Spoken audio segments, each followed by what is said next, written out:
Fala galera, voltando então com mais um CF Mockcast, divirta-se apenas o detalhe. Hoje é a continuação do nosso papo sobre o treinamento eficaz. No episódio anterior a gente discutiu um pouquinho aí sobre gerenciamento de grupo, presença e atitude, demonstração. A gente deu vários exemplos na prática aí para vocês, para que vocês tenham absorvido e colocado em prática também. E hoje a gente fala dos 3 que faltaram: ensino, observação e correção, que, ao meu ver, esse episódio aqui, ele é muito mais técnico, né, gente? Sim, totalmente. São as 3 características que caracterizam, assim, né? Definem o treinador efetivo, né? Sim. A capacidade de causar mudança tá papo por essas 3 características. É isso mesmo. Mas você que também não é treinador, está escutando a gente, né? Se liga aí, não vai embora não. Escuta porque vai ser interessante para você também, né? É muito bom aprender e ouvir. E a partir de agora já entender que a junção dessas 6 habilidades mostra uma aula eficaz. Então, se você já viu algum treinador referência no CrossFit conduzindo uma aula, com certeza depois desses papos você está lembrando todas as partes dessa aula e vendo que ele coloca isso muito bem em prática em uma sessão de 1 hora, né? E esses 3 domínios que a gente vai falar agora, ensino, observação, correção, realmente, na minha opinião, é o que difere um treinador experiente. Então, as formas que a gente passa sobre isso. Vamos, então, ao ensino, né? O ensino, a habilidade de articular e instruir de forma eficaz a mecânica de cada movimento, incluindo a habilidade de focar nos principais pontos de desempenho antes daqueles mais sutis e discretos. Isso também inclui a habilidade de mudar as instruções com base na capacidade e nas necessidades de cada aluno. É a nossa vida isso aí, né? É a nossa vida. E aí, é sempre bom lembrar que, bem, você instruir a mecânica, então você tem que ter um conhecimento. Então, para você ensinar bem, você tem que ter um conhecimento sobre o movimento, né? Então, parte do princípio que você sabe, domina as áreas que você precisa dominar, tipo biomecânica, fisiologia, até psicologia do esporte e sociologia também, que é o que a gente precisa. Só que você tem que ter a habilidade de converter esse conhecimento numa linguagem que seu aluno entenda o que você quer falar para ele. Então, você pega esse processo interno, né, que é o conhecimento que você tem, da biomecânica e da fisiologia e etc. E você transmite isso, transforma isso num conhecimento mais simples para o seu aluno, para fazer mais sentido para o seu aluno, né? Que acho que talvez no ensino, eu acho que esse é o ponto chave, assim, entendeu? No início, é muito comum no início os treinadores quererem usar um linguajar bem difícil, né? Bem técnico, Só né? que bem técnico, mas o seu aluno que é contador, ele não está entendendo nada do que você está falando. No meu nível 2, o Austin Biggie me falou assim, parece simples, parece sexy, mas é sexy para você, para o seu aluno, ele não está entendendo nada. Então, se eu falo, igual eu usei no episódio anterior, eu falei de um aluno fisioterapeuta que eu usei o termo ali, retroversão, beleza? Mas se o aluno não é fisioterapeuta e você fala para ele, não, faz uma anteroversão pélvica, ele, sabe? Ele vai falar o quê? É salgado, é assado, é com açúcar, é com sal. Então, porque ele não vai entender. Então, você trocar isso por, sei lá, empina o bumbum ou abre o peito, é uma conversão ali do conhecimento técnico para o conhecimento que o aluno compreende. Eu acho que isso é algo que acontece muito em treinadores novos. Novos treinadores, eles têm essa, talvez, mania, talvez, de falar mais e tentar falar difícil, né? E a gente fala sobre esse conhecimento interno e externo, né? O que você tem e o que você passa. Mas é importante entender que quando você passa, está resumido, está de fácil acesso. Porque, Isso. como o Bruno está falando, no seu cenário de aula, não existem treinadores de CrossFit. Pode existir, mas não é a grande maioria. Uhum. Então, eu acho que é isso que difere as aulas dos treinadores mais experientes. Você vai ter aula com Sim. nível 4, ele vai facilitar tudo. Ele vai tornar de muito fácil acesso essa via de comunicação para você entender o que está sendo pedido, né? Ele vai usar de analogias, ele vai, enfim. Tem um Ele vai educador. associar isso com alguma Isso. coisa que tipo, é muito fácil para você entender, né? E vai Tem um fluir educador ali. muito famoso por aí, né? Um tal de Paulo Freire. Ai, não Falava conheço que. não. Quem que é esse? É, quem será, né? Quem será? Mas Paulo ele, Freire? mas ele falava que educar é impregnar de sentido o que fazemos a cada instante, né? Então, você tem que impregnar de sentido aquilo que você faz. Muito embora ele possa ter usado isso num outro contexto, mas se aplica aqui também. Então, não adianta fazer sentido para você, tem que fazer sentido para o aluno. O aluno tem que entender o que você está querendo falar, o que você está querendo comunicar para ele, né? E, na real, a Sim. gente tem um feedback instantâneo do que a gente está fazendo, né? Porque o que a gente fala é o que ele vai fazer. Justamente. Então a gente já tem a própria autoavaliação do que a gente está falando, se foi eficaz ou não. Porque logo depois disso, o aluno vai começar a se mover, né?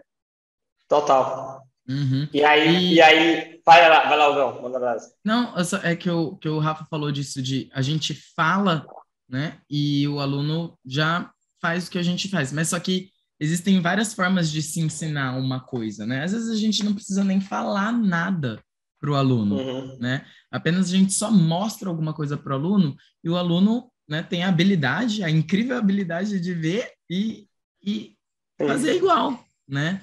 Então, ou às vezes também a gente pode ensinar o aluno, tipo, usando também aquelas dicas táteis que a gente fala, né? Então, tipo assim, o aluno não está entendendo que ele precisa esticar o corpo, né? Então, você vai lá, põe a mão, fala, ó, bate a cabeça, ou bate o ombro aqui na minha mão, né? Então, existem várias formas de se ensinar a mesma coisa, né? E Nessa isso que é semana a o gente teve uma mais legal. prova, né? A gente teve uma aula de push press e o nosso foco do push press no dia era o dip vertical. Então era uma Uhum. carga desafiadora para a galera. Então o nosso objetivo era trabalhar o dip vertical da galera. A gente ensinou isso na parede. Então uma terapia de dip ali na parede para observar mesmo. A gente ensinou, falou, simplificou e a galera mostrou. Então, colocar esses focos também no nosso ensino, né? E tudo isso se transforma no que a CrossFit chama de comunicação efetiva, né? Você tem que comunicar. E eu acho que o grande diferencial dos cursos da CrossFit, que eu percebi desde cedo, é que eles ensinam a gente a não só a mecânica do movimento, mas a como comunicar essa mecânica, sabe?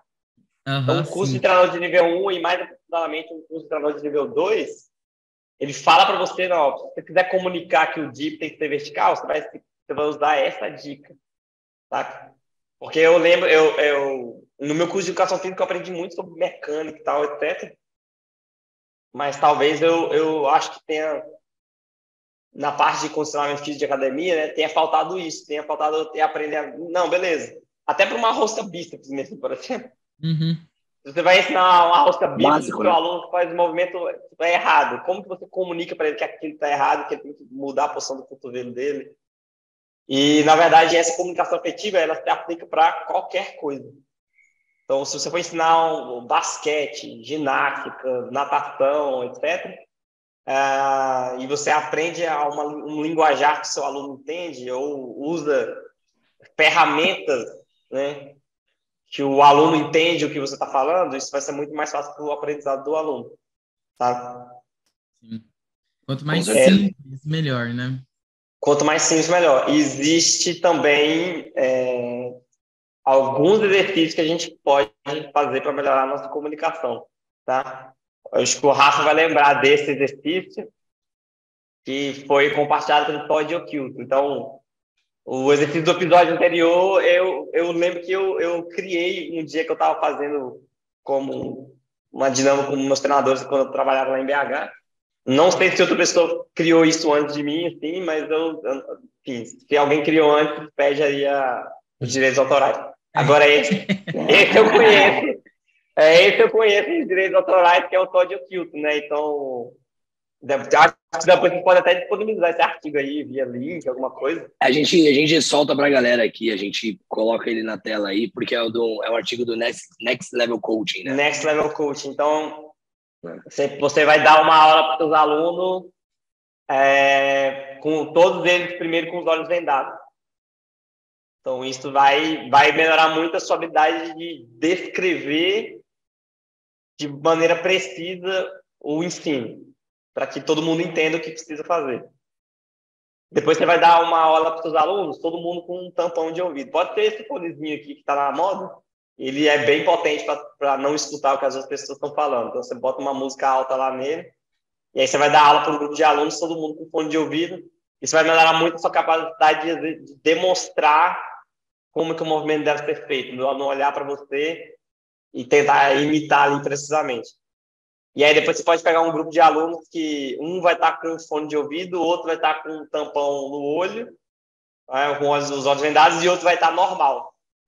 E aí você vai ensinar o movimento para os 3 alunos ao mesmo tempo. Eu já fiz esse exercício e é extremamente difícil. Eu lembro que você fez esse exercício, Brunão. Você postou isso, né? Eu postei. Eu lembro. Tá na minha página do Instagram, tá lá. E é muito difícil, é bem difícil, sim. Porque, beleza, você vai falar uma coisa, tem um cara que não está escutando bem.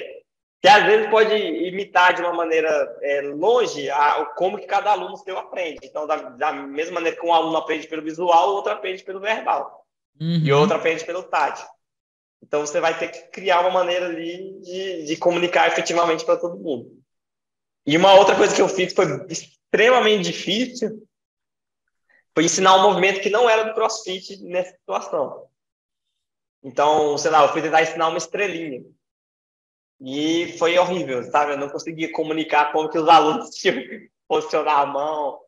Mas se você pratica ali, aí você vai começar a entender formas mais precisas de direcionar, fornecer direção para os seus alunos, tá? Então, sim, esse exercício aí do Todd O'Quilton é bem legal.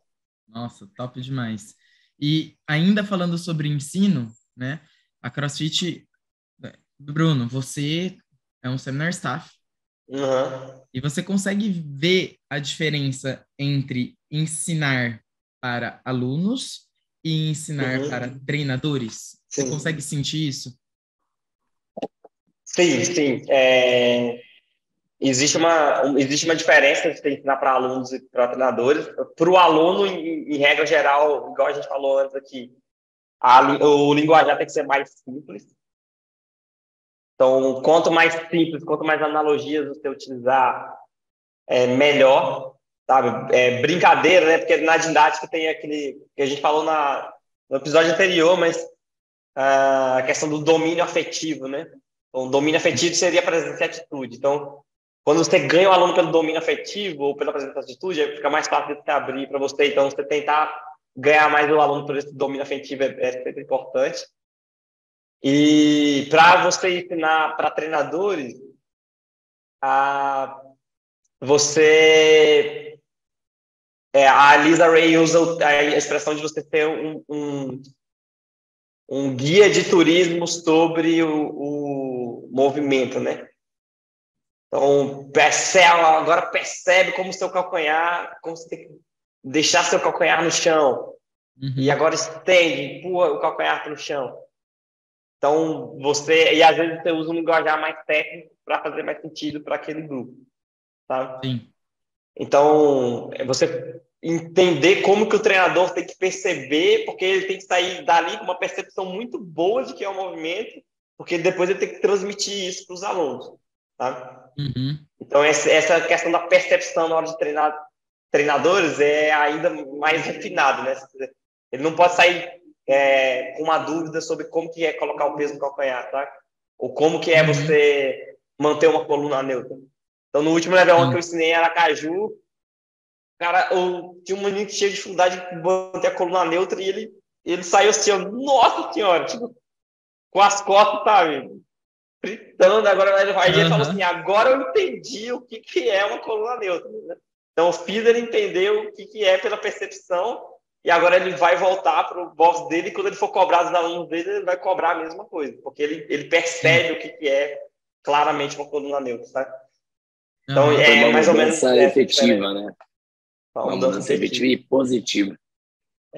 Quando a gente fala sobre o ensino também, algo que marca muito aqui é a habilidade de focar nos principais pontos de desempenho. Focar nos principais pontos de desempenho é algo que a gente já aprende já no nível 1. E no nível 2, para quem está com acesso a ele aí, a apostila nível 2, no início da apostila, está tudo muito bem detalhado, todos os pontos de desempenho de todos os movimentos, os 9 movimentos fundamentais. Que isso basicamente é o seu ponto de partida para o ensino de um movimento em específico. E aí a gente já relembra o papo que a gente falou no episódio sobre o plano de aula, né? Porque no seu plano de aula você tem que estar lá descrito o que você vai ensinar, qual vai ser o seu foco, em qual ponto de desempenho. Porque se você for querer ensinar tudo ao mesmo tempo, vai dar ruim. Você não vai ensinar nada. Então, e se você não souber os pontos de desempenho, você não sabe o que você está ensinando. Você vai estar perdido. Então no nosso dia de push press, o foco era o dip na vertical. O dip vertical, você sabe que ele é um ponto de desempenho. E esse acho que talvez é o problema que mais aparece no curso de nível 2, né? Os alunos chegam e eles não sabem os pontos de performance. Quais são os pontos de performance do agachamento? O cara não sabe escrever. Não sabe. Geralmente eles vão escrever a posição inicial, né? Os pés tem que ficar... beleza, isso é uma posição inicial, mas o que você quer ver na hora da execução? Quando tá... Então, assim, se você é treinador, cara, saiba, você tem que saber o que é o ponto de desempenho do agachamento. Sabe? E isso é legal que você falou, Bruno.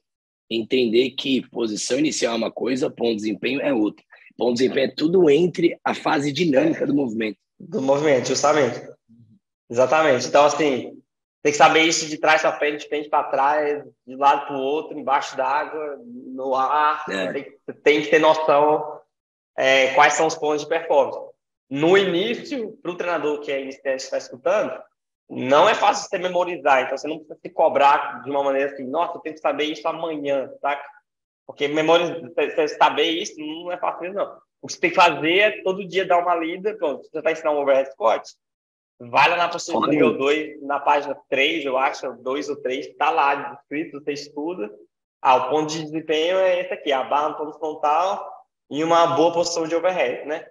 Então, beleza, você aí estuda isso aqui, e aí na hora que você for ensinar, você busca isso, a barra tá no ponto frontal, a posição de overhead dele tá boa, o ombro tá girando internamente, tá rodando internamente.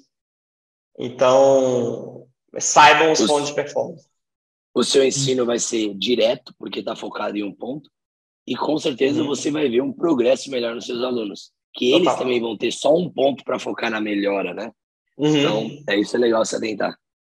Total. E outra... Vai lá, Hugão.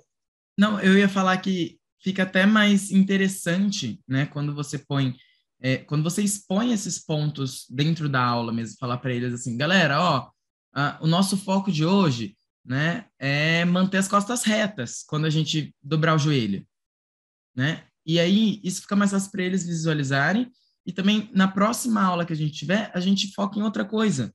Então já, tipo, o ensino não vai ser exatamente o mesmo. Isso não deixa aquela coisa ser sempre igual, né? Então, tipo assim, você dá uma inovada nisso. Então, isso é legal também, você ensinar pelos pontos de performance. E, obviamente, né? Hugo, mas eu não vou corrigir, sei lá, o joelho para dentro. Não, você vai, mas, tipo, né? Vamos focar em uma coisa e se aquela coisa estiver certa e tá rolando, aí você muda, você foca em outra coisa, né? Então, eu acho que isso é legal também, o pessoal ter essa noção, porque às vezes fala, nossa, mas eu quero inovar, quero fazer uma coisa muito diferente.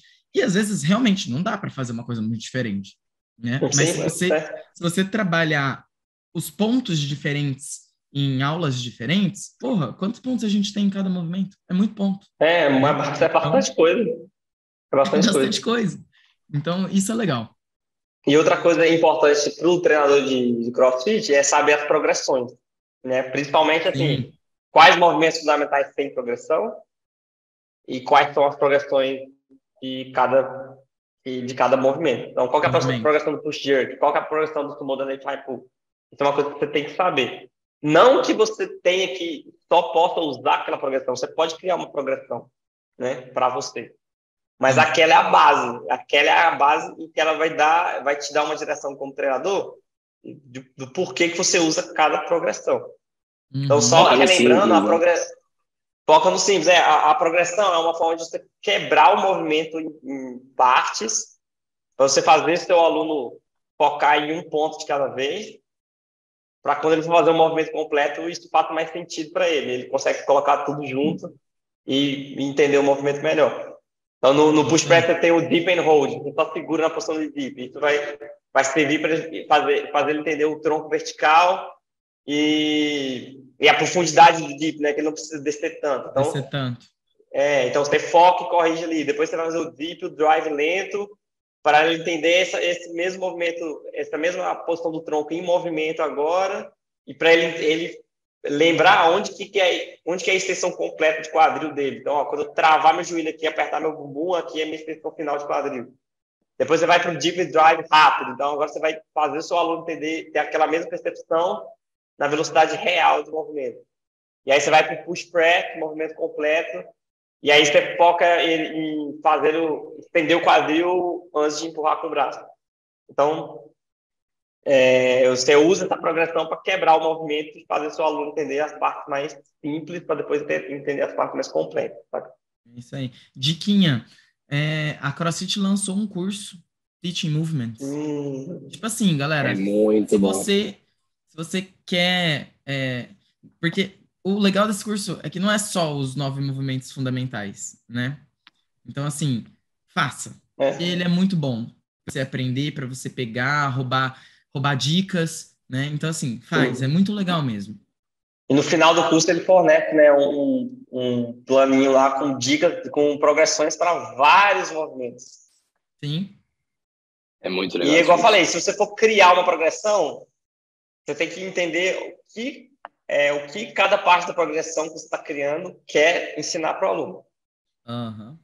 O objetivo de cada parte. O objetivo, né? de cada parte da progressão. Eu quero ensinar para o aluno tal coisa. E aí ele vai fazer muito mais sentido quando ele juntar o movimento completo. E entender que a progressão está relacionada com o ponto de desempenho. Você quer ver ele também. Ali. Então você está só facilitando para o aluno continuar mostrando isso aí. Para a gente fechar esse papo, e os movimentos que não têm progressão, Bruno? Opa, isso é interessante, né? Isso, na verdade, pode até fazer uma conexão com o próximo ponto, né? Que é ver mais... Por exemplo, um air squat, por exemplo, existe uma coisa que a gente chama sobre ensinar em camadas. Então, basicamente, é você dar o foco do ponto de performance para o aluno.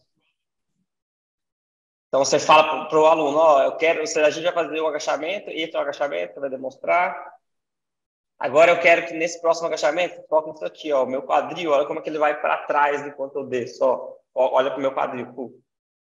E aí você vai chamar um tanto de repetição, 5 a 10 repetições, e aí, quando você estiver chamando essas repetições, você vai focar só no quadril para trás. Pode ser que outras pautas apareçam. Se ela não for uma pauta muito grosseira... a segurança da pessoa em risco, né? E aí você ignora seletivamente aquela falta. E foca no quadril para trás.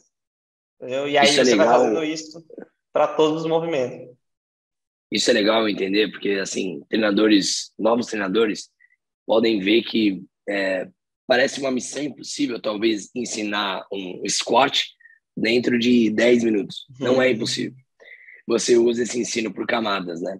Você pega todos os pontos de desempenho dos squats e a cada chamada de repetição, condução, você foca em um.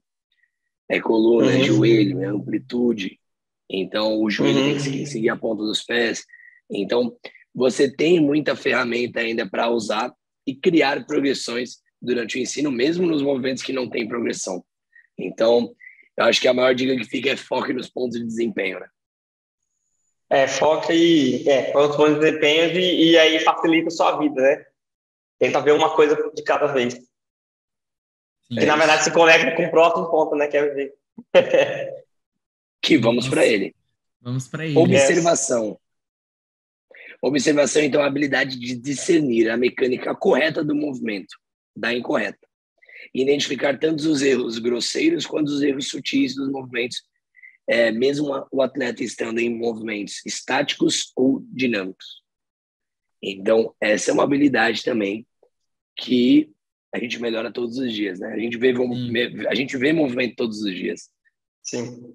Para mim, eu sinto que essa é a habilidade mais difícil que tem. Tipo, eu não sei se eu sinto muita dificuldade, né? Então, eu preciso estar muito atento, eu preciso prestar muita atenção para conseguir observar, né? E é mais difícil ainda você conseguir observar isso quando já é um aluno que já treina bastante tempo, né? E um aluno que se move bem, né? O que não significa que essa pessoa não precisa de uma correção, né? Porque todos nós precisamos.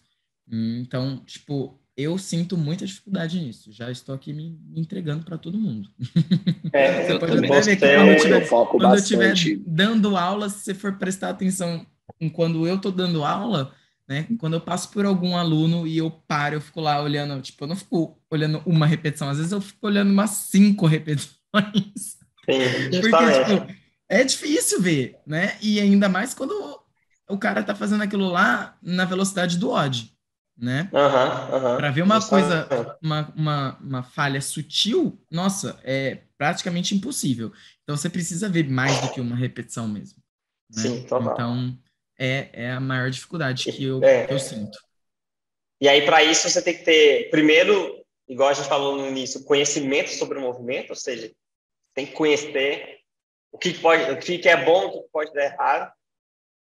E aí, e você ir aprimorando isso, então você divide as falhas em faltas estáticas e falhas dinâmicas, né? Sim. Então, ou seja, falha estática é quando o aluno está parado. Posição inicial, recepção da barra, né? Justamente.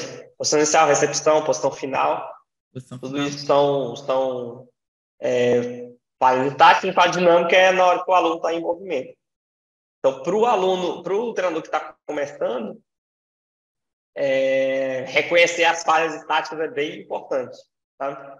Você tem que saber qual que é a posição inicial do movimento e pode dar errado ali naquela posição inicial. E é bem mais fácil para o treinador mais novo, porque é a hora que o aluno justamente não está se movendo, né? Então, você pode fazer várias correções ou visualizar vários erros ao mesmo tempo.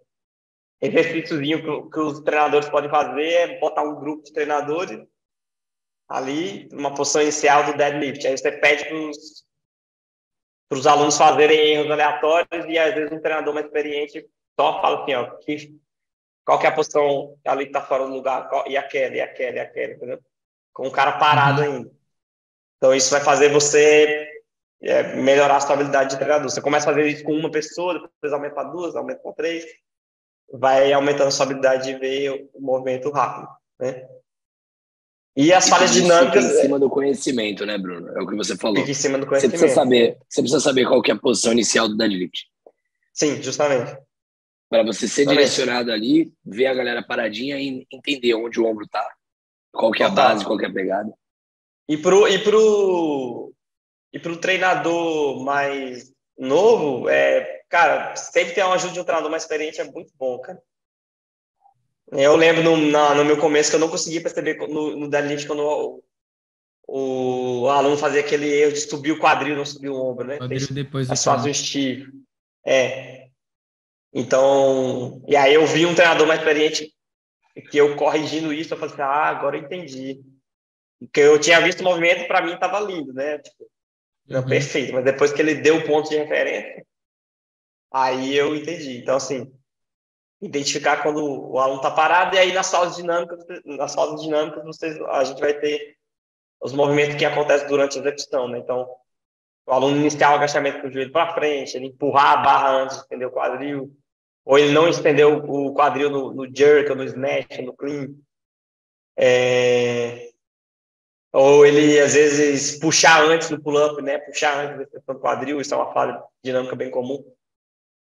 E aí é um tipo de falta que exige, vai precisar de mais tempo de prática, e uma coisa que você pode fazer no início para melhorar essa habilidade é você usar vídeos. Então, você usa vídeos e vai analisando ali frame a frame, ali, ponto a ponto. E aí Bem você vai vendo câmera push lenta press. mesmo, né? Às vezes você vai vendo push press que o braço dele começa a se mover antes de esticar.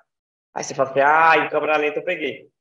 E aí agora você vai vendo vários vídeos e vai entendendo como que é esse padrão quando o cara empurra a barra antes. Então, E assim, né, Bruno, não adianta você olhar o movimento, né, sem saber o que você está olhando.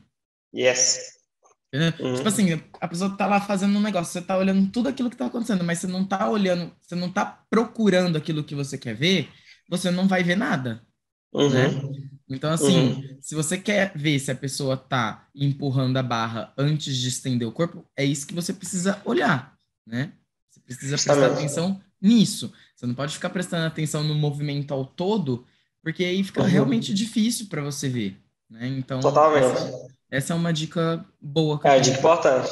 Então, se você tá com um grupo, você vai chamar um número de repetições, você pensa assim, né, como treinador, eu vou olhar só no push press, então eu vou olhar só se os alunos estão empurrando no tempo certo, ou se eles estão empurrando antes.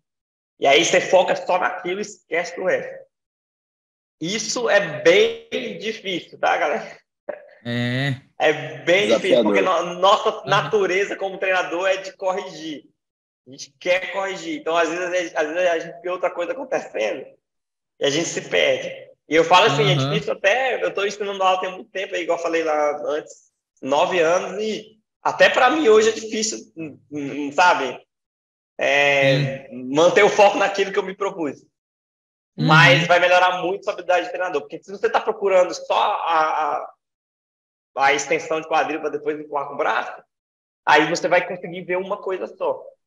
Aí você quer ver a extensão completa de quadril no push jerk, então você olha só para o quadril.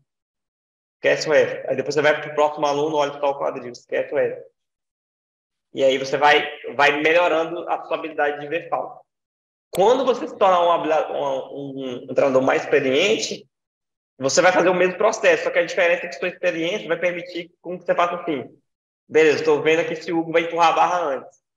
Aí ele não empurrou a barra antes, mas você tem tanta experiência que você já conseguiu ver que na hora que ele fez o dip, o joelho dele entrou.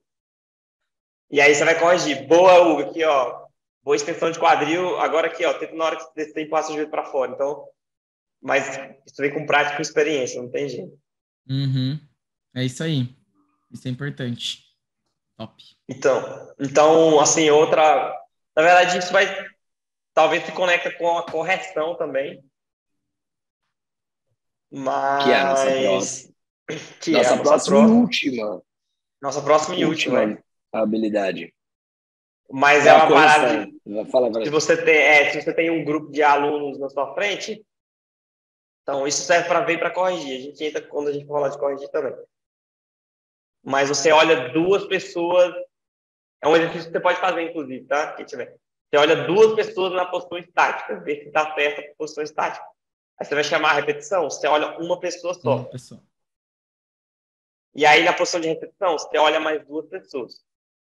Se você chamar a repetição e quem está ouvindo não vai ver a minha expressão agora, mas quem está vendo vai ver, né? Então, você vai, prepara, vai. Aí você vagueia, você olha assim, ó. Do nada, que vai. Aí você não vai pescar nada. Você quer olhar tudo, né? Mas não olhar nada. Olhar tudo, não vai enxergar nada.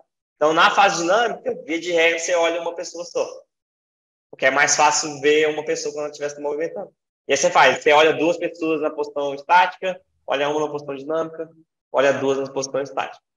Aí você vai apurar também a sua... E quando você olhar essa pessoa na posição dinâmica, você foca em uma coisa só.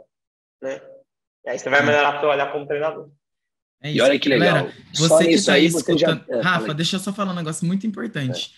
você que está escutando a gente e você não é treinador e você é aquela pessoa que provavelmente quando a gente está chamando no treinamento, na parte específica, né? A gente está aquecendo o movimento do odd e você fica lá parado na posição e às vezes a gente pede um pouco mais de repetição e você tá lá cansado.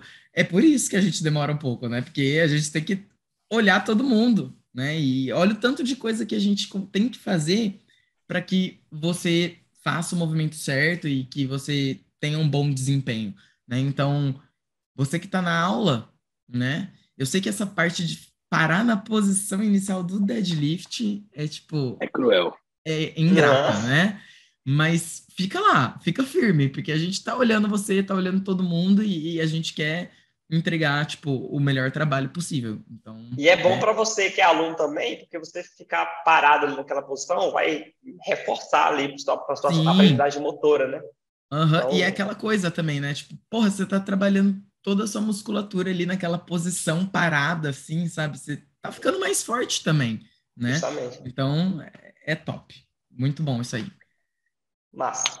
E olha que legal, né? Isso o Bruno falou em relação a observar esses erros. E só fazendo esse processo de 2, 1, 2, a gente já consegue impactar cinco pessoas. Uhum. Em uma Você já repetição. consegue impactar 5 pessoas em uma única repetição. Olha que demais isso. E esse é o primeiro passo. A gente observa a galera. E agora vamos entender e falar um pouquinho mais sobre a questão da correção, que é a habilidade de melhorar a mecânica de um atleta usando dicas visuais, verbais ou táteis. Isso inclui a habilidade de fazer a triagem, que é uma priorização de erros em ordem de importância. E entender, né, como o que relaciona esses erros dentro do movimento do atleta. Então, se a gente pega a correção aí, a gente já pega isso, sobre essas 3 formas de corrigir a galera e a questão da triagem também. Massa. Sim. Se conecta, né, com você ver erros, né? Só que aí uma vez que você identificou o erro, aí vem o trabalho que é corrigir, né? Então, alguns treinadores que eu assisto falam que o coaching, né, a diferença do teaching para o coaching é que o teaching é você comunicar o movimento assim, o coaching é quando você causa mudança. Então, você causou uma mudança positiva no aluno. E aí, você tem que ter uma habilidade que vem do ensino também, que é a sua habilidade de comunicar. Então, novamente, você vai pegar e vai comunicar a correção para o aluno, né? Você tem que comunicar para ele de uma maneira que faça bastante sentido. E nem sempre vai ser fácil, na maioria das vezes não vai ser. Às vezes a gente vai ter aluno que é mais descoordenado um pouco, para aquele movimento, né? Porque não existe uma pessoa que ela é descoordenada em tudo, né? Ela às vezes é descoordenada para aquele tipo de movimento. Às vezes para o ginástica ela é boa, mas para o LPO ela não é tão boa e vice-versa. E aí você vai ter que ter essa habilidade, né? De você usar uma dica de sucesso ali, sabe? De você saber dar vários tipos de correção. Então, você tem que ter ali, tá faltando a palavra assim, mas uma gama, né, de possibilidades de correção. Então, se para joelho para fora, você só sabe falar joelho para fora, você tá limitado. Você tem que saber falar isso de várias maneiras. Uhum. Porque uma hora ou outra o aluno pode não responder essa correção, né? Sim, tipo, você fala joelho pra fora, aí a pessoa vai falar, tipo, joelho pra fora de onde? O que eu faço com o meu joelho? Justamente. Tem gente que às vezes você fala joelho para fora, ele vira o pé. Isso é muito comum. Ele vira o pé todo, entendeu? Mas você não quer que o pé vire, só o joelho que tem que virar. Então, você tem que saber fazer a triagem dos movimentos, claramente fazer a triagem, e equilibrar isso com crítica e prêmio, né? Tipo, não só ficar criticando o aluno ali, mas saber premiá-lo quando ele fizer um bom movimento. E aí, para isso, a gente tem 3 estratégias, três formas que a gente pode usar de corrigir, né? Então, você pode dar uma dica verbal, que é quando você verbaliza ali, né, o que você quer. Então, Hugo, impor os joelhos para fora. Você pode dar uma dica visual. Então, na dica visual, você tem um contraste claro entre as duas posições. Então, você mostra assim, ó, o seu joelho está assim, igual ao do Kiko, ó, eu quero que ele aponte lá para fora, tá? Desse jeito. Então, você mostra a diferença. Às vezes, o joelho dele nem está tão para dentro, assim, você Mas exagera. você exagera para ele entender. Entender o contraste de uma coisa e outra. E aí, você pode dar uma dica tática quando você dá um alvo para o aluno atingir, ou você cria uma barreira, né? Então, você fala assim, Hugo, fico posicionando do lado do Hugo, encosta o joelho aqui na minha mão agora, ó. Então, agora ele vai tentar encostar o joelho na mão. Ou no agachamento, sei lá, iniciando pelo joelho, você bota a mão na frente e fala assim, não encosta o seu joelho na minha mão enquanto você descer. Então, você criou uma barreira para ele não empurrar sua mão, ele vai forçar ele a jogar o quadril para trás. Então, ter noção dessas 3 possibilidades é importante, porque aí você utiliza a estratégia que for mais adequada para o seu aluno e para a situação também. Entender que cada aluno pode responder melhor a alguma delas, né? Por isso porque uma coisa funciona com um, não funciona com o outro, né? Exatamente. Direto. E não adianta o treinador ficar insistindo na correção. Você fez uma correção, viu que ela não funcionou, é a sua obrigação você mudar o approach e entender como aquele aluno vai melhorar com aquela correção. Total. E aí, por exemplo, você vai comunicar uma dica verbal, é importante você identificar a falta, né? Qual parte do corpo está fora de lugar e você sempre dá uma dica específica, curta e que gere uma ação, né? Acho que actionable não tem uma tradução tão boa, mas que gere uma ação. Então, por exemplo, joelhos para fora, cotovelos para cima. Você está dando a parte do corpo e a direção. Sempre parte do corpo e direção, parte do corpo e direção. Porque também é muito comum o aluno desce o cotovelo no professor, você fica cotovelo. Tipo, você está falando em cotovelo. O cotovelo tá aqui. Então assim. Tá aqui, não tá faz bem. sentido. Tipo isso.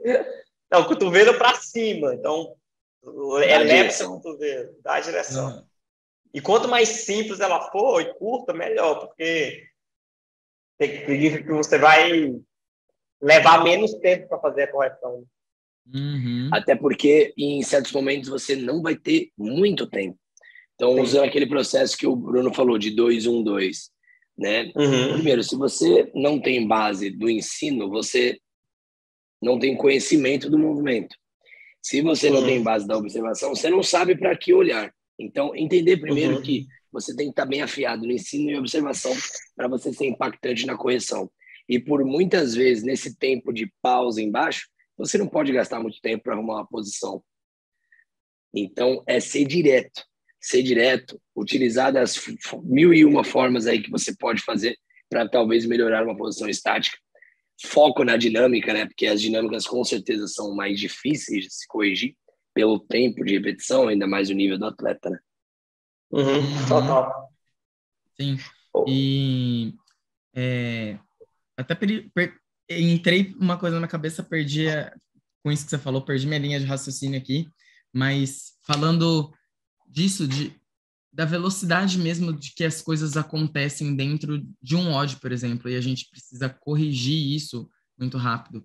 É por isso que o Bruno falou que é muito mais fácil você, dentro de um odd, corrigir falando a parte do corpo e a direção, né? Porque às vezes o aluno tá lá, tá fazendo, você não vai parar o cara, né, para tipo, ele tá ali na maior intensidade. A gente sabe que o lance do CrossFit é ter intensidade, né? Então, assim, a gente tem que tentar corrigir da melhor forma possível, do jeito mais rápido possível, para que ele continue fazendo aquilo ali, para ele não ficar parado, né? Que é isso que a gente não quer, né? Então, a gente precisa ser rápido. E essa dica da parte do corpo e direção, ela funciona muito para essas horas, né? Totalmente. Assim como uma demonstração também, né? Eu faço muito isso. Às vezes, o aluno está fazendo, eu entro, tipo, na frente do aluno e eu já mostro o que eu quero ver. Cotovelo, né? E, tipo, o cara viu o que eu fiz. Ele viu o seu cotovelo alto, né? Ele viu meu cotovelo alto. Então, tipo, ele já sabe que eu quero ver aquilo dele, né? Ou, tipo, agachamento. Tipo, não tá agachando? Eu vou lá, agacho na frente dele, assim, ó. E aí, tipo, ele... entendi. Entendi. É uma forma de você facilitar, né? Então, assim, você tem que tentar fazer com que o seu aluno, dentro de um workout, dentro de um odd, ele corrija e que, ao mesmo tempo, você não faça ele parar muito tempo, né? Tem que ser rápido. Se for o caso, tipo assim, se for o caso dele parar por uma questão de segurança, você pode até fazer isso, né? Sim. Se você conseguir não pará-lo e ele entender o que você está falando, é a melhor das situações possíveis. Sim, sim. Tá? E aí entra aquele lance, né? Tipo, às vezes, por exemplo, cara, você tá fazendo muito rápido, né? Tenta corrigir alguma coisa. Diminui um pouco a velocidade, né? Para você tentar corrigir isso daqui. Viu que tá rolando, né? Corrigiu. Aí você fala para ele, vai, acelera mais um pouquinho. Né? Então, tipo, a correção, ela vai estar ali para fazer com que você faça o seu aluno dar o melhor dele e que ele consiga ter um desenvolvimento, né? Então, isso é bem bacana. No aquecimento específico, e isso também é uma coisa bem comum com os treinadores que estão iniciando, então a gente usa aquele processo de 2-1-2 também para correção, né? E aí, assim, é bem comum, às vezes, tá uma galera fazendo um aquecimento do snatch lá, e aí o treinador tá assim, prepara, posição inicial, 1, sobe, 2, sobe, 3, sobe. Então, assim, ele só tá igual um gravador ali contando as repetições, mas ele não deu nenhuma chamando, correção. Né? Não tá falando nada, só chama. Então, acho que você ficou sem áudio aí, talvez. Tá me escutando agora? Agora foi. Esse treinador, ele só tá chamando, né? Ele não só tá chamando, não tá é o que a gente fala de... uma mudança, não tá procurando, não tá corrigindo, justamente, né? Então, o que a gente chama de Talvez repetições ele não vazias. saiba para onde olhar, né? Justamente. Então, primeira coisa, você posicionou a sua turma fazendo um processo lá, né, desde o ensino. Então, você ensinou o movimento, agora você vai posicionar a sua turma para fazer o hang snatch.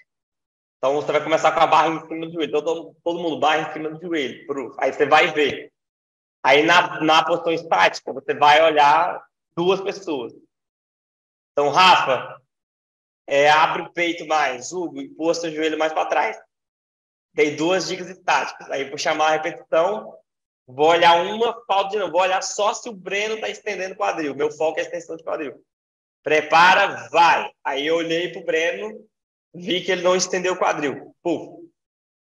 Já gravei aqui o que o Breno não fez. Aí o pessoal está parado lá na posição de overhead squat. Aí eu já dou mais 2 dicas estáticas lá. Tipo, Nath, empurra a barra mais para cima. Fulano, puxa a barra mais para trás.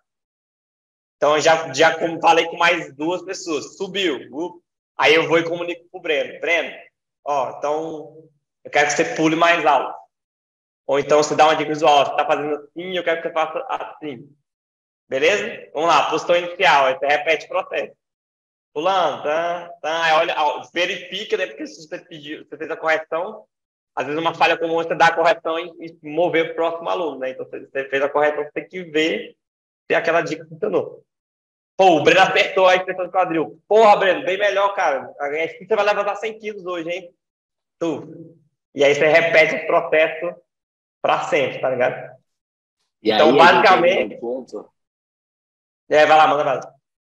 Aí a gente entra num ponto muito importante. A gente avalia a eficácia do movimento do cara e também da dica. E o mais importante que o Bruno fez depois, fornecer o feedback. Que é algo que a gente não pode esquecer, né? Que é o você melhorou, manteve a mesma coisa ou piorou. E importante, se o aluno não melhorou, não é culpa dele, não é porque ele é descoordenado, foi você que não se comunicou, ou foi você que não entendeu qual que é a melhor forma de comunicação para ele. Assim, na verdade, não é culpa de ninguém, entendeu? Só significa que você, como treinador, que tem a responsabilidade de criar, fazer ele entender. Tá? E assim, continue trabalhando em cima dessa correção, né? Você anota. Agora, um ponto importante é saber, fazer essa prática de olhar 2, ver uma pessoa, é extremamente difícil. É difícil, não é uma coisa fácil. Tá? É bem difícil mesmo. E você tem que fazer isso para automatizar, tá? Daqui a pouco fica natural. É tudo prática, né, Bruno? Não tem como você melhorar se você não fizer. Mas, assim, uma coisa que eu acho também muito importante a gente falar, né, Corrigiu. Top. Tem mais um monte de coisa para corrigir essa pessoa, né? Pode acontecer, uma pessoa com múltiplas faltas. E às vezes você, ali em cima daquela pessoa, durante muito tempo, também pode não ser uma coisa legal, né? Sim. Então, assim, você tem que saber equilibrar isso também, né? Que entra aquele lance do ignorar algumas coisas, né? Eu acho que tá tudo bem algumas vezes a gente não corrigir certas coisas, né? Porque é um dia de treino e a gente quer que essa pessoa ela venha treinar com a gente pro resto da vida, então a gente vai ter muito tempo para corrigir outras coisas. A gente vai fazer a triagem, né, para poder corrigir aquilo que vai afetar a segurança dela, que é o que a gente não quer, que ela se lesione, que ela se machuque, nada do tipo, né? A gente vai pôr isso como prioridade. E o resto, né?